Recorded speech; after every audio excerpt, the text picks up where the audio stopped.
Hello guys, welcome to my channel Commerce and Commerce. Today we are going to discuss our next topic, that is electronic commerce. So what is the meaning of electronic commerce? Electronic commerce refers to e-commerce. E-commerce भी बोलते हैं या internet commerce भी बोलते हैं. इसमें क्या होता है, जब हम इंटरनेट को यूज़ करके कोई भी प्रोडक्ट बाय या सेल करते हैं तो उसको बोलते हैं इलेक्ट्रॉनिक कॉमर्स. ठीक है, इसमें हम मनी ट्रांसफ़र करते हैं, डाटा ट्रांसफ़र करते हैं, ये सारी चीज़ें इसमें इंक्लूडेड होती हैं. तो जैसे कि ई कॉमर्स वेबसाइट्स दी हुई हैं कुछ, जैसे कि Amazon, home shop, Snapdeal, ShopClues. So these are some electronic websites, ठीक है, from which we can buy the products. और ये क्या करती हैं, हमें प्रोडक्ट्स या सर्विसेज प्रोवाइड करती हैं. ठीक है, सिर्फ प्रोडक्ट्स नहीं, सर्विसेज भी इसके अंडर आ जाती हैं. ठीक है. So next is types of e commerce. E commerce के कितने टाइप्स हैं, मॉडल्स भी बोल सकते हैं हम इनको ई कॉमर्स के. First one is business to business, next is business to consumer, then consumer to business, then government to business और कंज्यूमर. ठीक है, तो फर्स्ट है business to business. Business to business में क्या होता है, जब एक बिजनेसमैन दूसरे बिजनेसमैन को कोई भी प्रोडक्ट सेल या परचेज करता है दूसरे बिजनेस से थ्रू द इंटरनेट. इंटरनेट के थ्रू कोई भी प्रोडक्ट कोई एक बिजनेसमैन दूसरे बिजनेस के साथ डील करता है. ठीक है, जैसे कि कार्स है, तो कार के कंपोनेंट अलग अलग जगह पे बनते हैं. ठीक है, तो अलग अलग जो कंपनीज़ हैं उनसे वो कंपोनेंट परचेज़ करना, और फिर उनको एक कंपनी क्या करती है, जो कार के कंपोनेंट्स को असेंबल करती है, वो दूसरी कंपनीज से क्या करती है, इंटरनेट के थ्रू वो कंपोनेंट्स परचेज़ कर लेती है और फिर वो असेंबल करके कार को सेल कर देती है, कार पूरी रेडी करके सेल कर देती है. तो ये जो वो क्या करते हैं, इंटरनेट के थ्रू डिफरेंट प्रोडक्ट्स जो बिज़नेस हाउसेज हैं वो किसी दूसरे बिज़नेस से ख़रीदते हैं, तो हम उसे बोलते हैं बिज़नेस टू बिज़नेस. जैसे कि इसकी एक और एग्जांपल ले सकते हैं, जैसे कि हमारे अमेज़ॉन या फ्लिपकार्ट है. ठीक है, तो अगर कोई बिजनेसमैन, जैसे किसी की शॉप है, ठीक है, तो वो अमेज़ॉन या फ्लिपकार्ट से अपने प्रोडक्ट सेल करने के लिए मंगवा रहा है, ठीक है, फर्दर सेल के लिए, तो उसे भी हम बिज़नेस टू बिज़नेस बोल सकते हैं. ठीक है. नेक्स्ट हमारे पास आता है business to consumer. Business to consumer में क्या होगा कि अब बिजनेस किसको प्रोडक्ट सेल करेगा, कस्टमर को डायरेक्टली. ठीक है, जैसे कि अमेज़ॉन से हम प्रोडक्ट्स खरीदते हैं, फ्लिपकार्ट से, मिंत्रा, स्नैपडील. इसमें क्या होता है, बिजनेस किसको डायरेक्टली सेल करता है, कंज्यूमर को. ठीक है. सो B2C कॉमर्स की ट्रांजैक्शंस का बताया कि सबसे पहले क्या करेगा, कस्टमर ऑर्डर प्लेस करेगा. ठीक है, ऑर्डर प्लेस करेगा शॉपिंग कार्ट मीन्स इसमें क्या होता है कि जो भी हमने प्रोडक्ट्स ऑर्डर किए हैं वो सारी चीज़ें. ठीक है, जो किसके थ्रू ऑर्डर कर रहे हैं, जैसे कि हमने पेमेंट ऑप्शन कौन सा चूज़ किया है, किसी कार्ड के थ्रू कर रहे हैं या फिर कोई इंटरनेट बैंकिंग यूज़ कर रहे हैं या फिर कैश ऑन डिलीवरी कर रहे हैं. ठीक है, फिर क्या होगा, जब ऑर्डर कंप्लीट हो जाएगा, कंप्लीट होने के बाद जो है कस्टमर को, जो मर्चेंट है हमारा मीन्स जो वेबसाइट है जैसे कि अमेज़ॉन, उसको ईमेल जाएगा. फिर वो क्या होगा, वेयर हाउस को सेंड किया जाएगा मेल. वेयर हाउस मीन्स जहाँ से हमने प्रोडक्ट्स लेने हैं, मतलब जो बिजनेसमैन जिनके वहाँ पे प्रोडक्ट्स बने हुए हैं, जिन्होंने वहाँ से प्रोडक्ट उठाने हैं, तो वहाँ पे जाएगा. फिर क्या होगा, शिपिंग. ठीक है, फिर वो जो शिपमेंट के लिए प्रोडक्ट कस्टमर तक पहुंचाने के लिए वो वेयर हाउस से प्रोडक्ट लेके कस्टमर तक पहुंच जाएगा. ठीक है, फिर कस्टमर तक डिलीवर हो गया हमारा प्रोडक्ट. ठीक है. सो नेक्स्ट हमारा मॉडल आ गया consumer to business. Consumer to business model कब होगा, जब कंज्यूमर बिजनेस को कोई भी प्रोडक्ट्स या सर्विसेज देता है. ठीक है, तो वो हो गया कंज्यूमर टू बिजनेस. जैसे कि हम ऑनलाइन कोई भी प्रोडक्ट खरीद लिया, ठीक है, जैसे मैंने अमेज़ॉन से कोई भी प्रोडक्ट खरीदा, तो वो तो हो गया, क्या हो गया, बिजनेस टू कंज्यूमर, मतलब बिजनेस से कंज्यूमर ने प्रोडक्ट खरीदा. लेकिन जब मैं रेटिंग्स दूंगी ना अमेज़ॉन को या उस प्रोडक्ट को, ठीक है, तो वो मेरा क्या हो गया, कंज्यूमर टू बिजनेस, मतलब अब कंज्यूमर बिजनेस को कुछ दे रहा है. ठीक है. To C2B or consumer to business model is when customer offers products or services to businesses.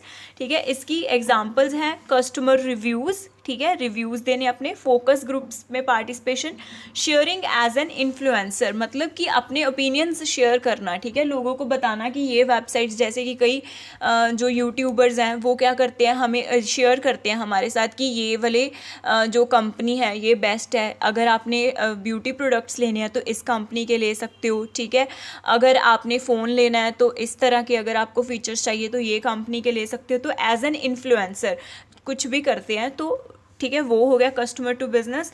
जैसे कि फेसबुक और जो क्वारा है वहाँ पे क्या करते हैं हम, वो जैसे कि हम फेसबुक में अगर लॉगिन करेंगे, ठीक है, अब तो हम फेसबुक में वहाँ पे एड्स देखेंगे, एड्स देखने के बाद जब हम विज़िट करेंगे तो हमारे विज़िट करने से बिज़नेस को क्या उनको मनी मिलती है, ठीक है, तो ये भी क्या हो गया, कंज्यूमर टू बिजनेस, ठीक है। अगर हम ये साइट्स विजिट नहीं करेंगे, जैसे कि यूट्यूब भी कंज्यूमर टू बिजनेस ही है, कंज्यूमर जैसे कि आप लोग, जैसे कि कोई भी हम जैसे कोई भी यूट्यूब वीडियो देखेंगे तो ठीक है, उसका बेनिफिट किसको मिलेगा, बिजनेस को, ठीक है, तो वो भी कंज्यूमर टू बिजनेस बोल सकते हैं कि हमारा जो हमारे विजिट करने से ही वो जो बिजनेसमैन है वो मनी मेक कर रहा है, ठीक है। So next is government to business और कंज्यूमर। गवर्नमेंट क्या करती है, अब ऑनलाइन पोर्टल के थ्रू अपनी सर्विसेज प्रोवाइड करती है सिटीजन्स को, बिजनेसमैन्स को, ठीक है। जैसे कि गवर्नमेंट का एक इंडियन गवर्नमेंट की जैसे वेबसाइट है, ठीक है, indian.gov.in, ठीक है, तो वो वेबसाइट पे क्या होगा कि जो भी गवर्नमेंट से रिलेटेड जो भी हमें चाहिए फैसिलिटीज़, जैसे कि कोई बर्थ सर्टिफिकेट बनाना है, डेथ सर्टिफिकेट बनाना है, किसी चीज़ की रजिस्ट्रेशन करवानी है, तो हम इजीली उस पोर्टल के थ्रू कर सकते हैं, ठीक है। तो ये कौन सा मॉडल हो गया, गवर्नमेंट टू बिजनेस और कंज्यूमर। नेक्स्ट आ गया features of e commerce. E commerce के फीचर्स क्या है, first is any time anywhere, कभी भी हम कहीं पर भी परचेज कर सकते हैं प्रोडक्ट। इसमें क्या है कि जैसे कि नॉर्मल ट्रेडिशनल शॉप्स में क्या होता है कि वर्किंग आवर्स लिमिटेड होते हैं, ठीक है, जैसे कि 9 to 9 या 9 to 10, ठीक है, तो लेकिन ई कॉमर्स में क्या है, हम कभी भी किसी भी टाइम पर किसी भी प्लेस पर ले सकते हैं। हमारे पास सिर्फ क्या होना चाहिए, इंटरनेट असेस होना चाहिए, ठीक है। टू वे कम्युनिकेशन कैसे है, इसमें जो प्रोड्यूसर है वो भी हम अपने कस्टमर से बात कर सकता है और कस्टमर जो है अपने रिव्यूज़ भी प्रोड्यूसर को दे सकता है और अपनी कंप्लेंट्स भी बता सकता है। यूनिवर्सल स्टैंडर्ड्स कैसे हैं कि मींस जो ई कॉमर्स, अगर पंजाब में कोई ई कॉमर्स का कुछ चल रहा है तो वैसे ही वेबसाइट वो हरियाणा में भी होगी, वैसे ही वो उत्तर प्रदेश में भी होगी। मींस यूनिवर्सल स्टैंडर्ड्स हैं इसके, चाहे आप किसी दूसरी कंट्री में भी चले जाओ वो चीज़ वैसी ही रहेगी जैसे कि इंडिया में है, कोई चेंजेस नहीं होंगे। पर्सनलाइजेशन में क्या है कि हम अपनी चॉइस के अकॉर्डिंग प्रोडक्ट्स को व्यू कर सकते हैं, जैसे कि हम फ़िल्टर लगा सकते हैं कि हमें 500 से 1000 की रेंज का प्रोडक्ट चाहिए, या इस पर्टिकुलर ब्रांड का प्रोडक्ट चाहिए, इस पर्टिकुलर कलर का प्रोडक्ट चाहिए, तो हम तो ये पर्सनलाइजेशन सर्विसेज भी प्रोवाइड करते हैं। Information availability means too much information यहाँ पे अवेलेबल है, आप किसी भी प्रोडक्ट की, किसी भी सर्विस की इन्फॉर्मेशन ले सकते हो इजीली, ठीक है, कभी भी ले सकते हो, कोई प्रॉब्लम नहीं आएगी, ठीक है। Next are the elements of e commerce. E commerce के एलिमेंट क्या है, फर्स्टली प्रोडक्ट मीन्स जो भी आप चीज़ सेल करना चाहते हो, ठीक है, वो चीज़ आपके पास होनी चाहिए, ठीक है। प्रोडक्ट कुछ भी हो सकता है, सर्विस को भी हम प्रोडक्ट बोल सकते हैं, अगर आप कोई सर्विस प्रोवाइड कर रहे हो ना तो वो भी प्रोडक्ट के अंडर ही आता है, ठीक है। प्लेस टू सेल, मतलब प्लेस टू सेल मीन्स जहाँ पे हम अपना प्रोडक्ट सेल करना चाहते हैं, मीन्स अपनी वेबसाइट के थ्रू सेल करना चाहते हैं, ठीक है, वेबसाइट कहाँ पे बनाना चाहते हैं, ठीक है, वो है जैसे कि कोई फेसबुक पे पेज बना सकते हैं, कोई यूट्यूब का चैनल क्रिएट कर सकते हैं, कोई इंस्टाग्राम पे पेज बना सकते हैं, मतलब किस तरीके से आप सेल कर रहे हो। वे टू विजिट वेबसाइट, मतलब किस तरीके से हम उसकी वेबसाइट को अप्रोच कर सकते हैं। वे टू एक्सेप्ट ऑर्डर्स कैसे एक्सेप्ट करने हैं हमने। Way to accept money means किस वे में पेमेंट्स एक्सेप्ट कर सकते हैं, ऑनलाइन भी हो सकती है, डेबिट कार्ड, क्रेडिट कार्ड हो सकती है, ठीक है, पेमेंट ऑन डिलीवरी हो सकती है, ठीक है। शिपमेंट फैसिलिटी, हमारे पास शिपमेंट फैसिलिटी भी होनी चाहिए, क्योंकि अगर ऑनलाइन कर रहे हो आप तो आपका कस्टमर कहीं से भी हो सकता है, अगर आप सपोज़ जम्मू एंड कश्मीर में हो तो आपका कस्टमर दिल्ली में भी हो सकता है, ठीक है। तो आपके पास शिपमेंट फैसिलिटी होनी चाहिए कि जम्मू एंड कश्मीर से दिल्ली तक अपना प्रोडक्ट कैसे पहुंचाना है, ठीक है। वे टू एक्सेप्ट रिटर्न्स, मतलब अगर आप को प्रोडक्ट्स आपके सेल कर रहे हो, अगर आपके प्रोडक्ट्स कस्टमर को अच्छे नहीं लगे तो एक ऐसा तरीका होना चाहिए कि वो रिटर्न भी कर सके। हैंडल वारंटी क्लेम्स, ठीक है, कोई भी क्लेम्स वगैरह अगर प्रोडक्ट में कोई प्रॉब्लम आ जाती है तो उसकी वारंटी है, सपोज़ 1 ईयर की हमने वारंटी दे दी है, ठीक है, तो उस केस में क्या है कि हम उस क्लेम्स को कैसे हैंडल करेंगे, वो भी हमारे पास एक प्लान होना चाहिए। कस्टमर सर्विस, कस्टमर को सर्विस कैसे देनी है, कस्टमर की क्वेरीज को, कंप्लेंट्स को हैंडल करने का भी एक हमारे पास मैकेनिज्म होना चाहिए। सो ये थे हमारे एलिमेंट्स ई कॉमर्स के। नेक्स्ट हमारे पास आती हैं अपॉर्चुनिटीज़ ऑफ ई कॉमर्स। अब ई कॉमर्स हमें बहुत सारी अपॉर्चुनिटीज़ देता है। फर्स्ट है ब्रॉडर मार्केट रीच, मतलब जैसे कि ट्रेडिशनल बिजनेस में क्या होता है कि हम जिस एरिया में, जिस लोकेलिटी में हमारी शॉप है, ठीक है, वहाँ तक ही लिमिटेड रह जाता है। लेकिन ई कॉमर्स क्या है, ब्रॉडर मार्केट रीच है, मीन्स हम वर्ल्ड के किसी भी कॉर्नर में अपने आप को, अपने पहुंच बना सकते हैं, पहुंच सकते हैं, ठीक है, अपने प्रोडक्ट्स अवेलेबल करवा सकते हैं। बेटर कस्टमर सर्विस, इससे हम कस्टमर को बेटर सर्विस दे सकते हैं, उसको वो क्या है, इन्फॉर्मेशन उसको बेटर प्रोवाइड कर सकते हैं, उसकी कंप्लेंट्स को हैंडल कर सकते हैं।